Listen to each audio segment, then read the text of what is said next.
What is up, guys? I just want to jump on for a brief moment and have a conversation. Think back to the last argument or disagreement, fight you had in your home. Whether it's a struggle that your children had, whether it was a issue between you and your significant other. Think about the last fight or argument that occurred in your home. Think about if you understand or can identify the source of it. Oftentimes, the source of our disagreements or arguments or misunderstandings are we just don't listen effectively. We just don't have a good idea of what it is the conversation is about. We just don't know enough details to gain a true understanding of the circumstances that we are in. And so I would challenge each of you to evaluate, how do you listen? Because the way you listen can be the difference between a good quality conversation that is fulfilling and a fight. So for me, my first step to listening well is to keep your mouth shut just a little bit longer. I have a good friend, Sean Malone, that says you have 2 ears and 1 mouth. Use them accordingly. So when we're listening, it's all about keeping our mouth closed and really gaining an understanding of what is taking place. What are the feelings? What are the emotions? What is being said? Many times we miss the boat because we don't clearly hear what is being said.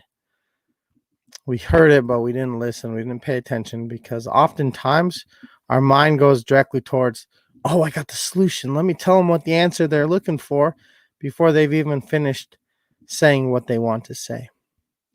And when that happens, you'll see your significant other, your children, whoever it is you're talking to, quickly shut down because they'll feel that they don't matter. They'll feel like they're not valued. They'll feel like they're not being understood.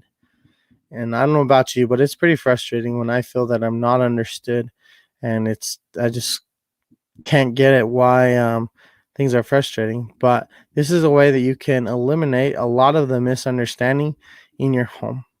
So the first thing is just keep your mouth closed just a little bit longer. The second thing you can do to eliminate misunderstanding or poor communication in a conversation is to figure out, is this a time where I truly need to assist in providing the solution, or is this a time where I just need to listen? Many times when you're talking to your children, it is just you need to listen. They just need someone to talk their ear off. They just need to be validated by saying mommy, mommy, mommy, and just to be validated that you know that they're there. As an entrepreneur, sometimes our kids get squeezed. They get left out of our time and attention.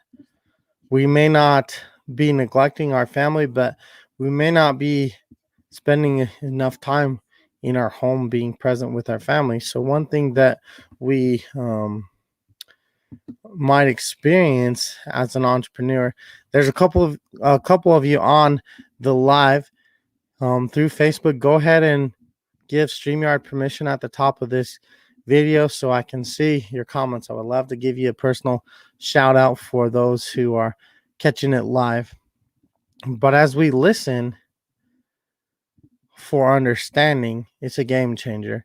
You will go from being misunderstood to feeling important, to feeling valued.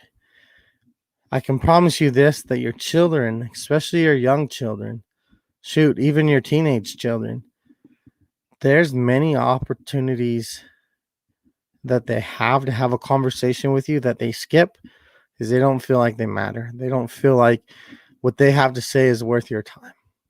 So that's something I would challenge you to practice, especially when your kids are young. Your kids are young. They're much more forgiving than when they start to become teenagers or 10, 11, and preteen. They're much more forgiving at 2 and 3 and 4 than they are at preteen. And so when I talk about they're much more forgiving, your children, your young children will just come back, mom, dad, dad, dad, mom, mom. And there's usually a need. They're calling you because they want to tell you something, they want to show you something, whatever it might be. They have a need, they have a concern, they have a desire that they want to share with people. And time in and time out, nobody's taking the time to listen to what they have to say. And so eventually, if we continue to be not heard or not listened to, eventually we're going to stop talking.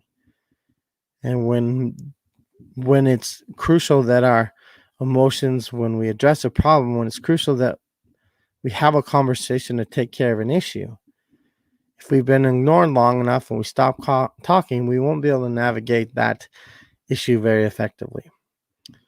So today is day 15 of the Live 45 challenge with the Biz Bros, and day 2 of the challenge that I accepted from Sean Douglas, the I Am Challenge.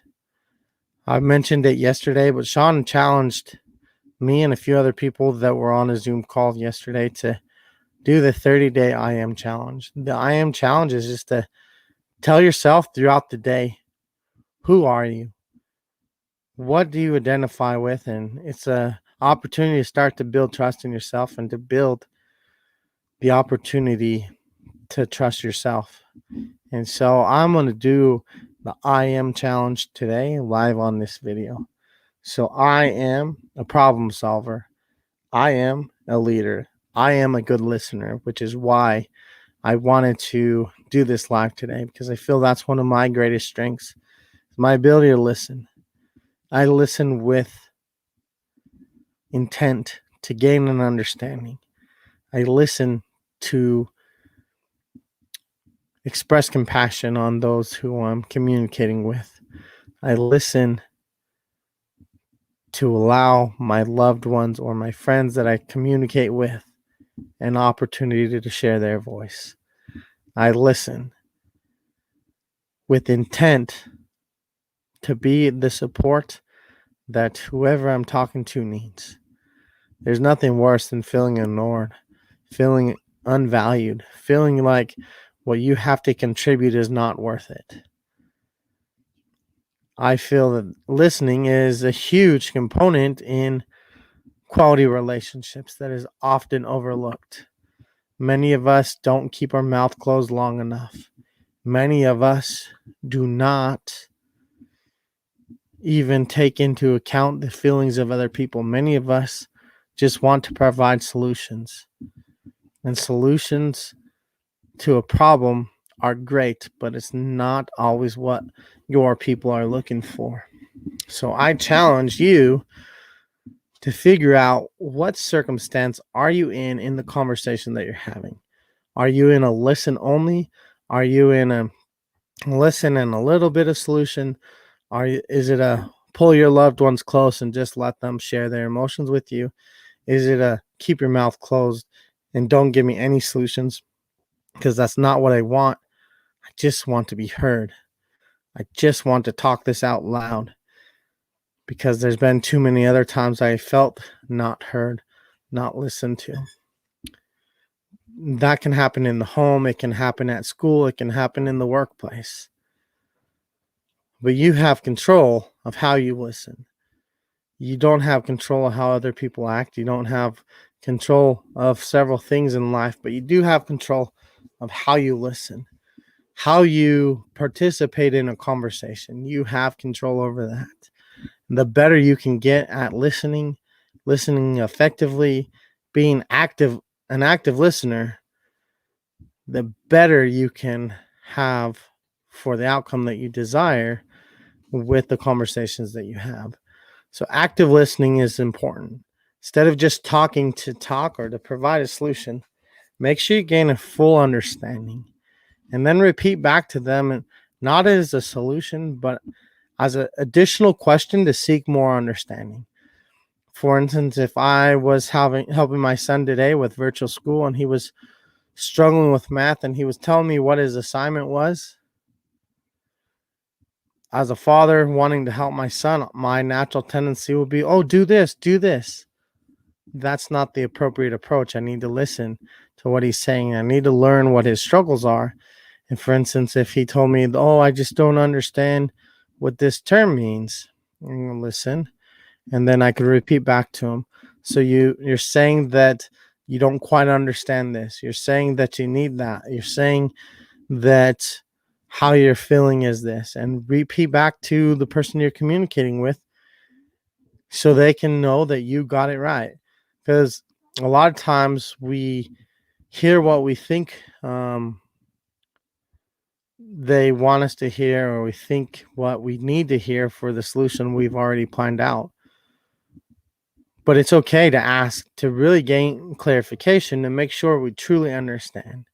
So my challenge for you is to listen a little bit longer, keep your mouth closed a little bit longer, and make sure you've got the proper gauge to know, is this something I should provide a solution for? Or is this something I should just be support and listen?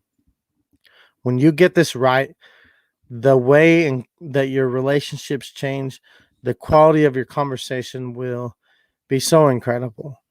When you get this wrong, there's a lot of conflict, there's a lot of frustration, there's a lot of misunderstanding, there's a lot of not getting on the same page as your spouse or your children.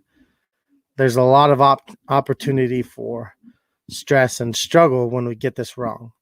So my challenge for you is to evaluate how you listen, and listen carefully when it counts. Listen in a way that you're still. Listen in a way that your children, that your wife, your significant other is willing to share their needs and struggles with you. Because if you're not going to listen, they're not going to talk. And if they don't talk, you don't know how you can best meet their needs. So that is my challenge for you, to listen a little bit longer. It can be very, very difficult. It can be very challenging to break the habits of thinking what we need to say before they even finish saying. And that's a lot of times when people get cut off or interrupted, is the person they're communicating with is so quick to offer a solution, you didn't even get an opportunity to say what you want to say. So practice your listening skills. You, as a parent, wish your children could practice the listening skills and could do it much better on the first time. But we, as adults, don't often hold ourselves to that same standard. When we are having a conversation, we're distracted. We're not into it. We're kind of half-hearted there. But my challenge is that you go full in to the conversation you have, and you do it right. You do it well, so your conversations are good and productive instead of a fight. That is what I have for you today. Those are my thoughts about listening. Those are my thoughts about how you can minimize potential fights and arguments because of misunderstanding, because you don't feel understood.